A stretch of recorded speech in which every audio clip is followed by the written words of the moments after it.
السلام علیکم سر. جی جناب. سر پروفیسر جاوید عرض کر رہا ہوں کوٹلی آزاد کشمیر سے. جناب. سر یہ ایک ہمارے غیر جماعت دوست ہیں، ان کی طرف سے یہ سوال ہے. جی. سیدنا حضرت مسیح موعود علیہ الصلوۃ والسلام کے درسمین کے اشعار ہیں. جی. میں کبھی آدم، کبھی موسیٰ، کبھی یعقوب ہوں، جی. نیز ابراہیم ہوں، نسلیں ہیں میری بے شمار. جی. ایک شجر ہوں جس کو داؤدی صفت کے پھل لگے، میں ہوا داؤد اور جالوت ہے میرا شکار. جی. ہر مسیحا بن کے میں بھی دیکھتا روح سلیب، گر نہ ہوتا نام احمد جس پر میرا سب مدار. سوال کرنے والے نے یہ سوال کیا ہے. جی. جی جی. جی. جی فرمائیں فیصل صاحب. سوال کرنے والے نے سوال کیا ہے کہ مرزا صاحب نے اب دیکھیں کہ ان 3 اشعار کے اندر 6 بندوں کے حوالے سے فرمایا ہے کہ میں یہ 6 حالتوں میں ہوں. ٹھیک ہے. تو ان کا سوال یہ ہے کہ آیا ایک آدمی نے جو 6 دعوے کیے ہیں 6 انبیاء کے، یہ کس حد تک صحیح ہے؟ اچھا جی ٹھیک ہے. جی مجید احمد صاحب اس وقت آپ 4 منٹ بچیں. اچھا اس میں سے آخری 1 منٹ مجھے چاہیے. اچھا 3 منٹ میں آپ فرمائیے. جی. بات یہ ہے کہ یہی ایسے ہی ہونا چاہیے تھا. اگر اس کے برخلاف ہوتا تو پھر قابل اعتراض بات ہوتی.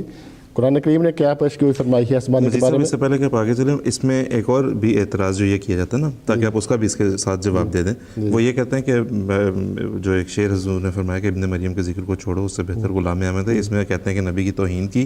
یہاں پہ آپ نے انبیاء کا نام بڑی عزت اور تکریم کے ساتھ لیا، تو اس کو بھی اگر آپ ساتھ. بات یہ ہے کہ یہ جذبات میں آنے والی بات نہیں ہے.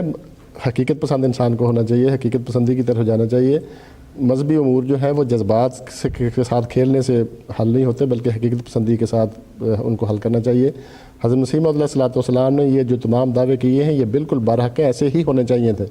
کیونکہ جیسے میں نے عرض کیا کہ قرآن کریم میں یہ فرمایا کہ اذا الرسل اقتت، کہ جو امام مہدی کے آنے کے وقت ہے ایک ہی جو آنے والا شخص ہے موعود اقوام عالم جو ہے، وہ سارے جو اس وقت کو موعود اس زمانے میں کے انتظار کر رہے ہیں ہر ایک مذہب کے ماننے والے، وہ سارے دعوے لے کے آئے گا. کیونکہ نبی کریم صلی اللہ علیہ وسلم کی وہ صفات کا مظہر اتم ہے.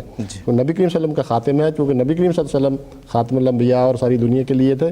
تو آنے والے نے بھی وہی کام کو، نبی کریم صلی اللہ علیہ وسلم کے مشن کو چونکہ آگے بڑھانا تھا، تو ایسے ہی ہونا چاہیے تھا. اور یہ روحانی منازل اور یہ روحانی جو مراتب ہیں یہ اس کو یقیناً حاصل ہونے تھے. اور پھر یہی بات نہیں ہے، بلکہ اس کے علاوہ بزرگان امت کی طرف آپ دیکھیں. میں آپ کو حضرت امام باقر کا ایک قول پڑھ کے سناتا ہوں جہاں انہوں نے اسی قسم کی بات بیان فرمائی ہے. یہ عربی کی عبارت کو میں چھوڑ دیتا ہوں تاکہ اب آپ کو زیادہ سننے والوں کو سمجھ نہیں آئے گی. میں ان کی بحار الانوار کا حوالہ میں پڑھ کے سناتا ہوں، اس کا ترجمہ. کہتے ہیں اے تمام لوگوں سنو، جو ابراہیم اور اسماعیل کو دیکھنا چاہے وہ یاد رکھے کہ میں ہی ابراہیم اور اسماعیل ہوں.